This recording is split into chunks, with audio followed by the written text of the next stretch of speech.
They say the walls can talk in Ashenbrock Manor, but no one ever really listens. Not until Evelyn moved in, that is.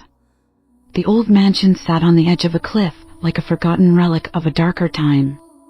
Its once grand towers and sweeping staircases were now crumbling and worn, as if the very air around it had grown tired.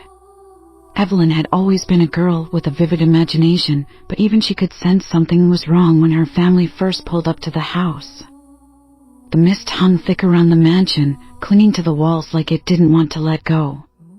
Her parents seemed excited about the move, thrilled by the idea of fixing up the old place and turning it into their dream home. But Evelyn felt a cold dread seep into her bones as soon as she stepped inside. The air was heavy, thick with the scent of dust and decay. Every floorboard creaked underfoot, and every shadow seemed to stretch just a little too long. The first night in Ashenbrock Manor, Evelyn couldn't sleep. She lay in bed, staring up at the cracked ceiling, listening to the wind howl outside.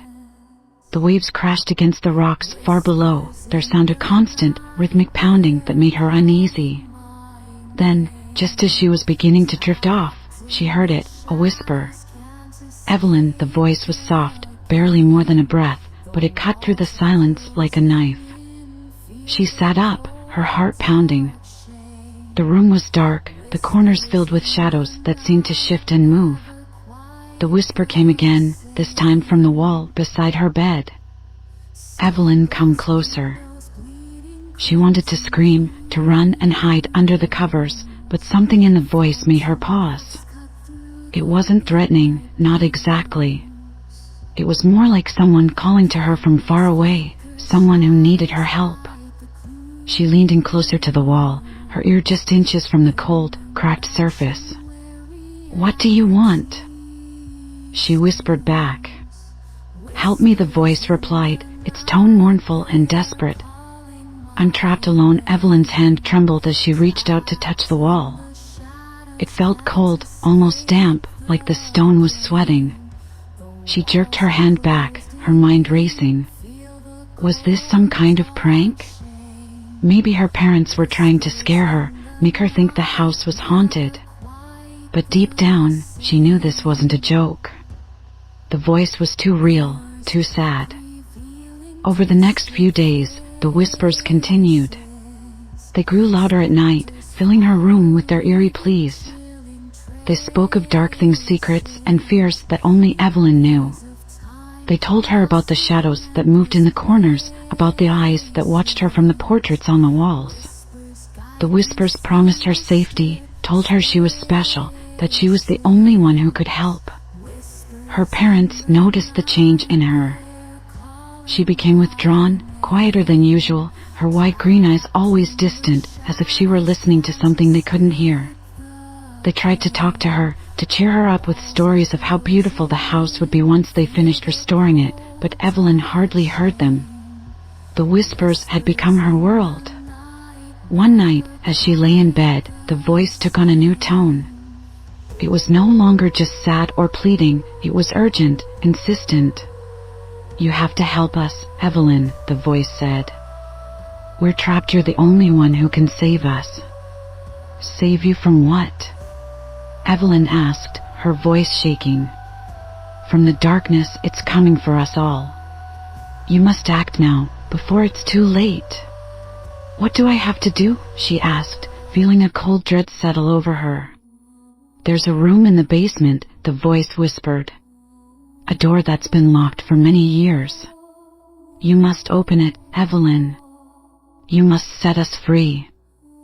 She knew she shouldn't listen, knew that whatever was speaking to her wasn't human, but the pull was too strong. It was as if the house itself was drawing her deeper into its grasp, and she was powerless to resist. That night, she crept out of bed and made her way through the darkened halls of Ashenbrock Manor, the whispering voices guiding her every step. The basement was cold, the air thick with the smell of damp earth. The walls were lined with old, rotting wood, and the floor was uneven, cracked in places where the foundation had settled. At the far end of the room, she found the door, a heavy, iron-bound thing that looked like it hadn't been opened in decades. Her heart raced as she reached out to touch the door's handle. It was ice cold, and for a moment she thought she wouldn't be able to turn it. But then the whispers urged her on, filling her mind with their desperate pleas. With a deep breath, she twisted the handle and pushed the door open. What she saw inside made her blood run cold. The room was empty, except for a single figure standing in the center, its back to her. It was tall and thin, its skin pale and stretched tight over its bones. The air around it seemed to shimmer, like the heat rising off a summer road, but instead of warmth, it brought with it a deep, bone-chilling cold. Evelyn, the figure, turned slowly, its eyes dark, empty voids. The voice that came from its mouth was the same whisper she had been hearing all along, but now it was full of malice, dripping with hunger. "You have freed me at last." She tried to scream, tried to run, but the door slammed shut behind her, trapping her in the dark, suffocating room. The figure moved closer, its long, skeletal fingers reaching out to touch her.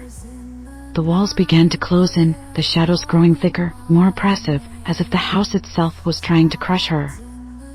Evelyn realized too late that she had been deceived, that the whispers had led her into a trap.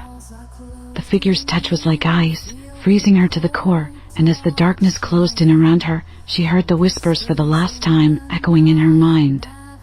"You belong to us now, Evelyn." "You'll never leave." Her screams were swallowed by the house, the echoes fading into the silence as the door to the basement slowly creaked shut. And in the darkness, the whispers began again, waiting for their next victim to come.